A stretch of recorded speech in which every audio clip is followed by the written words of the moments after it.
We've been tasked with doing this particular breadboard question, which says, draw a schematic diagram of the wires and resistors on the breadboard, and then use the attached differential voltmeter and calculate the voltage and the polarity on the differential voltmeter. And the whole thing's connected to a battery which is 67.5 volts. Now, this type of question can be a little bit of a struggle to untangle and put into a schematic diagram. So we'll try and attempt that, and I'll show you the way that I do it. And I've chosen to do it on the green chalkboard more so than do it using Camtasia, just because I suppose I think I can spread it out a little bit better here.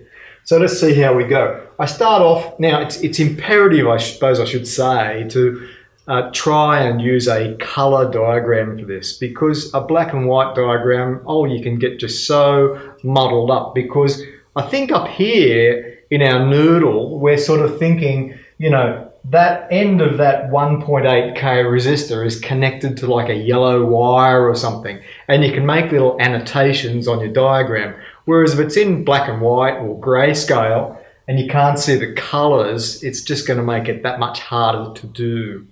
So I start off, I've got a red-brown resistor, which is 220 ohms, and I'll say that's where my rail is connected.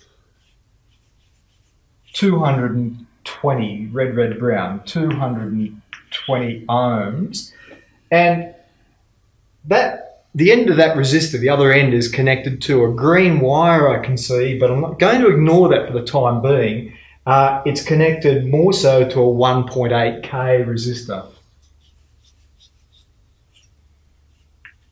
1.8k. I might just note that it's got a bit of a green wire there with a G.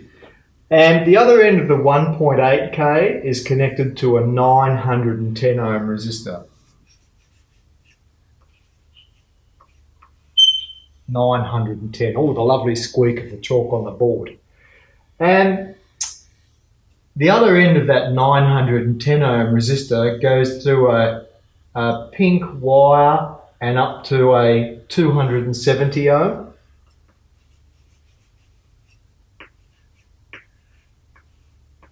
And that 270 ohm goes out to negative. So here's positive, negative.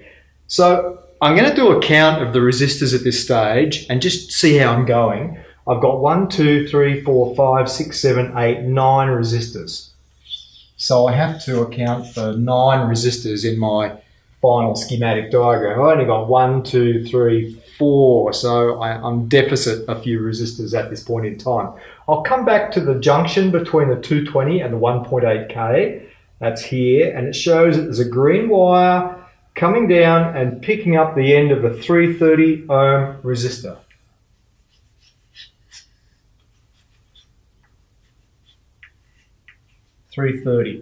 The other end of that 330 ohm resistor, there's no other branching coming off that. The other end is connected to a 560 ohm.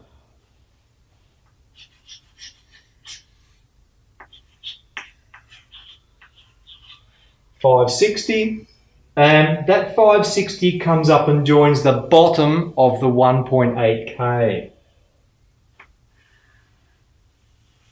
So that appears to be looping around there like that. From the junction of these two, it appears that there's something else happening here. I've got a blue wire that comes over, picks up another wire, and comes out to the differential voltmeter. Good. So from here, I'm going into one side, it looks like the positive side of my volts. And all right, so far so good. 910 ohms. What's happening on the other side of the 910 ohm? We come along, we pick up the 270 ohm to go to negative, and then we pick up a red wire which comes to a 680 ohm resistor. I'll come this way.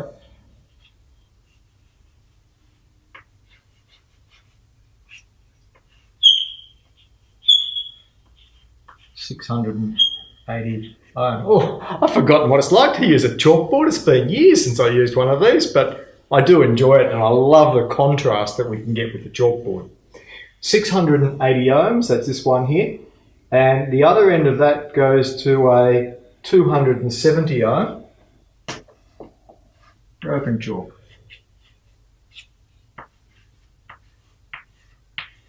(270), and the junction there, I can see something happening.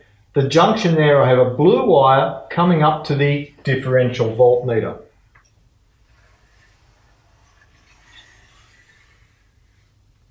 And that's the negative terminal on the differential voltmeter. And that 270 has to be going somewhere. He swings back and he has a couple of things going to him. He goes to a very busy junction at the bottom of the 1.8K.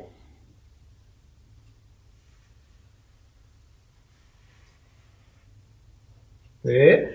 And I can see it's also got another wire, that was the black wire. It's also got a pink coloured wire that comes along to the other side of the 1.8K.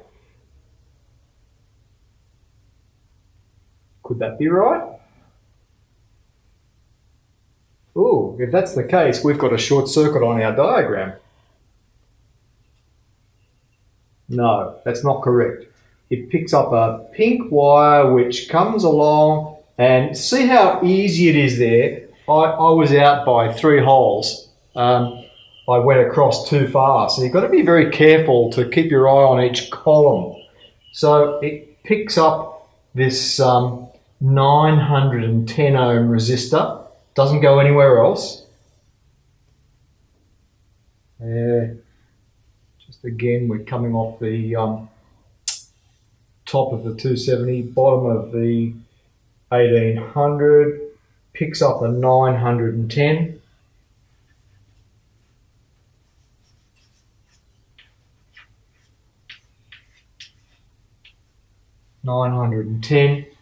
And then that 910 goes through a yellow wire all the way back to negative. Oh, that was easy. It goes across there like that. So if I've drawn that correctly, and I hope I have, that appears to be the circuit. So here's negative of the 67.5 volts, here's positive of the 67.5 volts, and it appears that we've essentially got a voltage divider set up, but then I've got 2 resistors in parallel across this 1.8K, and the junction of those two goes to a differential voltmeter. I've got 2 resistors in parallel across the 910 ohm resistor, and the junction of those comes to the other side of the differential voltmeter, and I've got this 910 ohm resistor. I'll just double check that. That was this one here, going from the 1.8K down to ground, bottom of the 1.8K to ground. Yes, it goes to the 270, then it comes down through there, picks up 910, 910 goes through the big yellow wire all the way across the ground. Yes, I'm going to give that the tick of approval. We had 9 resistors on the diagram, and I've got 1, 2, 3, 4, 5, 6, 7, 8, 9 resistors and a differential voltmeter. So I'm ready to go ahead now and do the calculations on that. Going to be a bit of work to go through and do some looping on here, work out the individual resistance values, and then I can work out the total resistance for it, work out the total current, use some current division to work out the individual branch currents, and then finally I'll be able to work out the voltage with respect to ground here and the voltage with respect to ground here. And then I'll find out the polarity of that voltage, and we'll know the magnitude and the polarity, and that'll answer the entire question. So very important, this first step, to make sure that you've analysed the circuit properly, accounted for all of the wires and all of the interconnections and all the different values, and drawn up the circuit. And of course, I could now go ahead and I could draw that circuit a little bit neater than what I've already got.